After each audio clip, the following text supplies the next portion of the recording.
As we celebrate our 10th anniversary, NAMIC is grateful for the chance to give back to the community in a meaningful way. Together with Tusitala, a local digital storytelling studio, and IC2 PrepHouse, Singapore's only school for children with visual impairments, we have set out to create something special, a 3D printed Braille storybook for young children. Building on Design Singapore's Good Design Research Grant project, led by our collaborators and one of our hubs, the team spent months listening to children, parents, and educators, learning how stories could be made more engaging and accessible. This journey led us to bring to life a tactile version of Timmy and Tammy at the Botanic Gardens by Ruth Wanlau and Elise Ong, a Singaporean content story published by World Scientific Education. By combining Braille text, raised illustrations, and textured details, we have opened new ways for children to experience the joy of reading.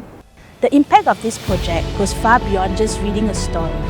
By using tactile visuals and Braille Neue, a special typeface that combines Braille and printed letters, these books create shared touchpoints between children and the people around them. As a caregiver or teacher, it means I can truly read along with the child, exploring the story together.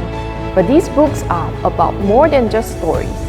They give children and caregivers a shared language, creating moments of connection, imagination, and learning together.